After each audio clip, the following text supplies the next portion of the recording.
ಹಿರಿಯರ ಬಾಯಿಯಿಂದ ಬಂದ ನುಡಿಮುತ್ತುಗಳು. ಕಣ್ಣಿಂದ ಬೀಳೋ ಕಣ್ಣೀರಿಗೆ ಗೊತ್ತು ನಾವು ಯಾರನ್ನ ಎಷ್ಟು ನಂಬಿದ್ವಿ ಅಂತ. ಆದರೆ ಆ ಕಣ್ಣೀರು ತರಿಸಿದವರಿಗೆ ಗೊತ್ತಿಲ್ಲ ನಾವು ಅವರನ್ನು ಎಷ್ಟು ಪ್ರೀತಿಸಿದ್ವಿ ಅಂತ. ನೋವು ಮರೆಮಾಚಿದ ನಗು ಸಹಿಸಬಹುದು, ಆದರೆ ಮೋಸ ಮರೆಮಾಚಿದ ನಂಬಿಕೆ ಸಹಿಸಲಾಗುವುದಿಲ್ಲ. ತಪ್ಪು ಇಲ್ಲದ ಕಡೆ ತಲೆ ತಗ್ಗಿಸಬೇಡ, ನಂಬಿಕೆ ಇಲ್ಲದ ಕಡೆ ವಾದ ಮಾಡಬೇಡ, ಮನಸ್ಸಾಕ್ಷಿ ಇಲ್ಲದ ಕಡೆ ಒಳ್ಳೆ ಮನಸ್ಸು ಬಯಸಬೇಡ, ಬೆಲೆ ಇಲ್ಲದ ಕಡೆ ಪ್ರೀತಿ ಬಯಸಬೇಡ. ನೀವು ನಿಮ್ಮೊಂದಿಗೆ ಸ್ಪರ್ಧೆಗಿಳಿಯಬೇಕು. ನಿನ್ನೆಗಿಂತ ಇಂದು ನಿಮಗೆ ನೀವೇ ಉತ್ತಮರೆನಿಸಿದರೆ ನಿಜವಾದ ಗೆಲುವು ಅದು. ಅವಮಾನ ಆತ್ಮಗೌರವವನ್ನು ಕೊಲ್ಲುತ್ತದೆ, ಅನುಮಾನ ಮನಸ್ಸಿನ ನೆಮ್ಮದಿಯನ್ನು ಕೊಲ್ಲುತ್ತದೆ. ಪ್ರತಿ ಸಲ ಮಾತೇ ಉತ್ತರ ಆಗಲ್ಲ, ಕೆಲವು ಸಲ ಮೌನವೂ ಕೂಡ ಉತ್ತರ ಆಗುತ್ತೆ. ಕೊಟ್ಟು ಮರೆಯುವವನು ಭಗವಂತ, ಪಡೆದು ಮರೆಯುವವನು ಮನುಷ್ಯ. ಕೋಪಿಸಿಕೊಳ್ಳುವುದೆಂದರೆ ಬೆಂಕಿ ಕೆಂಡವನ್ನು ನಮ್ಮ ಕೈಯಲ್ಲಿ ಹಿಡಿದುಕೊಂಡು ಬೇರೆಯವರ ಕೈ ಸುಟ್ಟು ಹೋಗಲಿ ಎಂದು ಆಶಿಸುವುದು.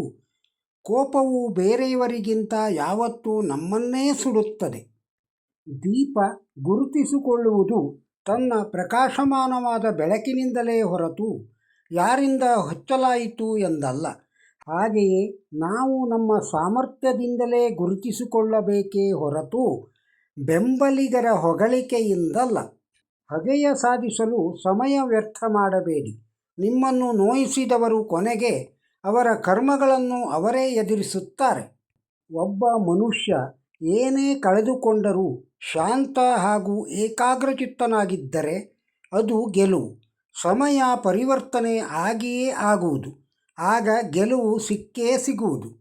ಅನ್ನದಾನ ಮಾಡುವುದಕ್ಕಿಂತ ಅನ್ನಕ್ಕೆ ದಾರಿ ಮಾಡಿಕೊಡುವುದು ಶ್ರೇಷ್ಠ. ವಿಧಿ ಏನೇ ಬರೆದಿದ್ದರೂ ಅದನ್ನು ಸಹಿಸಿಕೊಳ್ಳಲೇಬೇಕು, ಏಕೆಂದರೆ ಸಮಸ್ಯೆಗಳು ಮಾರಲು ಸಾಧ್ಯವಿಲ್ಲ ಮತ್ತು ಸಂತೋಷವನ್ನು ಖರೀದಿಸಲು ಸಾಧ್ಯವಿಲ್ಲ. ಸತ್ಯವೇ ತಾಯಿ, ಜ್ಞಾನವೇ ತಂದೆ, ಧರ್ಮವೇ ಸಹೋದರ, ದಯೆಯೇ ಸಹೋದರಿ, ಶಾಂತಿಯೇ ಪತ್ನಿ, ಕ್ಷಮಾ ಮಗ, ಇವರೇ ನನ್ನ 6 ಜನ ಬಾಂಧವರು. ತೋಡಿದ ಬಾವಿಗೆ ನೀರೇ ಸಾಕ್ಷಿ, ಮಾಡಿದ ಸ್ನೇಹಕ್ಕೆ ಮನವೇ ಸಾಕ್ಷಿ, ಮಾಡದ ತಪ್ಪಿಗೆ ಮೌನದ ಕಣ್ಣೀರೇ ಸಾಕ್ಷಿ. ನಮ್ಮ ಬದುಕು ಬದಲಾಯಿಸುವವರನ್ನು ಬಯಸಬೇಕೇ ಹೊರತು ನಮ್ಮ ಬದುಕಿನಿಂದ ತಮ್ಮ ಬೇಳೆ ಬೇಯಿಸಿಕೊಳ್ಳುವವರನ್ನು ಎಂದೂ ಬಯಸಬಾರದು. ತೊಂದರೆಗಳೇ ಹಾಗೆ. ಹೆದರಿದರೆ ದುಪ್ಪಟ್ಟಾಗುತ್ತದೆ, ಹೆದರಿಸಿದರೆ ಮಾಯವಾಗುತ್ತದೆ. ಧೈರ್ಯವಾಗಿರೋಣ. ಒಳ್ಳೆಯತನ ಕಂಡಾಗ ಅನುಸರಿಸು, ಕೆಟ್ಟದ್ದನ್ನು ಕಂಡಾಗ ಆತ್ಮಾವಲೋಕನ ಮಾಡಿಕೊ. ಯಾರು ನಮ್ಮನ್ನು ತಿರಸ್ಕಾರದಿಂದ ಕಾಣುತ್ತಾರೋ ಅವರ ಮನೆಯ ದಿಕ್ಕಿಗೂ ಸಹ ತಲೆ ಹಾಕಿ ಮಲಗಬಾರದು, ಏಕೆಂದರೆ ಸ್ವಾಭಿಮಾನ ಎಲ್ಲಕ್ಕಿಂತಲೂ ದೊಡ್ಡದು. ಬೇಕು ಅನ್ನೋರು ಬೆಟ್ಟದ ತುದಿಯಲ್ಲಿದ್ದರೂ ಹುಡುಕಿ ಬರುತ್ತಾರೆ, ಬೇಡ ಅನ್ನೋರು ಕಣ್ಣೆದುರಿಗಿದ್ದರೂ ಕಡೆಗಣಿಸುತ್ತಾರೆ. ತಪ್ಪು ಮಾಡಿದ ನಂತರ ಅದನ್ನು ಸರಿಪಡಿಸದಿರುವುದೇ ನಿಜವಾದ ತಪ್ಪು. ನಂಬಿ ಬದುಕುವುದು ಬೇರೆ, ನಂಬಿಸುತ್ತಾ ಬದುಕುವುದು ಬೇರೆ.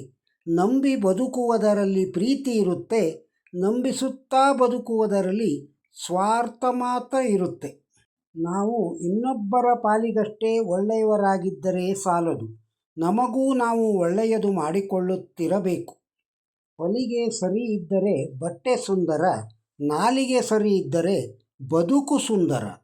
ನಮ್ಮ ಅವಶ್ಯಕತೆಗಿಂತ ಹೆಚ್ಚಿನ ಗಳಿಕೆ ನಮ್ಮ ಮಕ್ಕಳ ಸೋಮಾರಿತನಕ್ಕೆ ಕಾರಣವಾಗಬಹುದು. ಅವರಿಗೆ ಶ್ರಮದ ಬೆಲೆ ತಿಳಿಸೋಣ. ಈ ನುಡಿಮುತ್ತುಗಳು ತಮಗೆ ಇಷ್ಟವಾಗಿದ್ದರೆ ಒಂದು ಲೈಕ್ ಕೊಡಿ, ಇದನ್ನು ಇತರರಿಗೂ ಶೇರ್ ಮಾಡಿ. ನಮ್ಮ ಚಾನಲಿಗೆ ಸಬ್ಸ್ಕ್ರೈಬ್ ಆಗದೇ ಇದ್ದರೆ ಸಬ್ಸ್ಕ್ರೈಬ್ ಆಗಿ, ಹಾಗೂ ಈ ವಿಡಿಯೋದ ಬಗ್ಗೆ ತಮ್ಮ ಅಭಿಪ್ರಾಯವನ್ನು ಕಮೆಂಟ್ ಬಾಕ್ಸ್ನಲ್ಲಿ ತಿಳಿಸಿ. ನಮಸ್ಕಾರ.